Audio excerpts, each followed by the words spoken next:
DreAllDay.com. Dre Baldwin, DreAllDay.com. Topic of this video: narrative is for losers.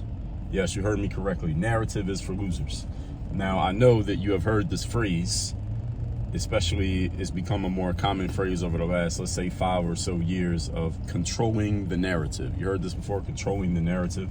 And I'm thinking of this topic because I was on social media just yesterday, and I saw this account. I'm not even gonna say who it was, but there was this person was tweeting, and they were talking about a sports topic from years back, and they were saying, well, a lot of people said that it went this way, but I'm gonna tell you how it really went. I'm gonna tell you the real narrative of what really happened with this thing. And then they concluded it by saying, well, people try to make up a narrative about, certain situations, but I'm gonna control the narrative and tell you what it really is. And here's the point: it doesn't even matter what this person was saying or who they were talking about. The whole point is, if you're trying to control a narrative about a situation, that's probably because you lost the situation. It's probably because it didn't go the way that you wanted it to go. So now this is the only thing that you have left. And think about it.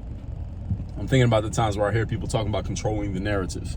I remember years back when it was the last year that James Harden was playing for the Houston Rockets. It was either the last year or the year before last. He was playing for the Houston Rockets, and he was in the running to win MVP. It would probably come down to him or Giannis Antetokounmpo winning the MVP. And it was clear that Giannis was probably going to win. It was getting near the end of the season. Giannis was probably going to win. And somebody asked James Harden about his chances of winning the MVP. And James Harden lamented that there was a narrative against him. So he was already preparing his loser speech before he even lost the MVP award to Giannis. I mean, he came in second, which is, second most valuable player in the world in basketball, or at least in the NBA, is pretty good. But he was already preparing his loser speech because he wanted to come up with some kind of story in his mind that he wanted to sell to the media that, oh, there's a story against me, that's why I lost. No, you lost because you just lost. The other guy was just better that year. That's why he got the MVP. Anytime you hear somebody talking about controlling the narrative, next time you hear somebody talking about this, look at them and look at their situation and what they're talking about, and ask yourself the question: did this person come out on top? Did they get the desired outcome that they wanted? If the answer is yes, then usually you don't hear that person talking about controlling a narrative, because it ain't no narrative. You ever hear Michael Jordan talking about controlling the narrative? No, because it ain't really, there's no narrative. It's just, all right, Michael Jordan did this. He has these accomplishments. When he went to the championship round, he won every time. There's no narrative. He doesn't need to tell you a story. He can tell a story. And this is the difference. He can tell a story because he's the winner. So people want to know about him because he won. But he doesn't have to come up with a story because there's no story to tell. We can just go off the facts and it'll be done. Now, I know he had the documentary that he basically made about himself and the Chicago Bulls from back in the day. He did that because he chose to. He didn't have to. There's no story that he needed to tell. He didn't have to. He wasn't telling that story of that last season with the Chicago Bulls to redeem himself of anything. He didn't have anything to prove.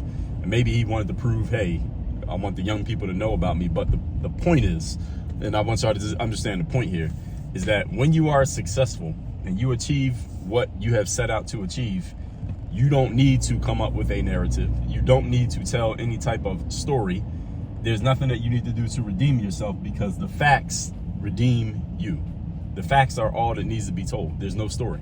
So the next time you catch yourself trying to craft a narrative for any type of situation, you need to check yourself and ask yourself, well, did I achieve my outcome? Because if that had happened, then you wouldn't be in a situation of looking for a narrative to tell. That's just the facts, people.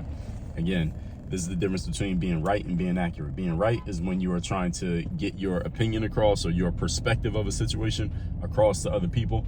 Being accurate is when we can just go off what's in black and white, and you don't have to say anything if you don't want to. You say something because you choose to, not because you have to. That's the difference. With that said, by the time this video comes out, there's still maybe time for you to get a ticket to my event, Work On Your Game Live, taking place February 3rd and 4th here in Miami. Get your ticket at workonyourgame.live. You can get into the event for $1. I made a $1 offer. You get into the event.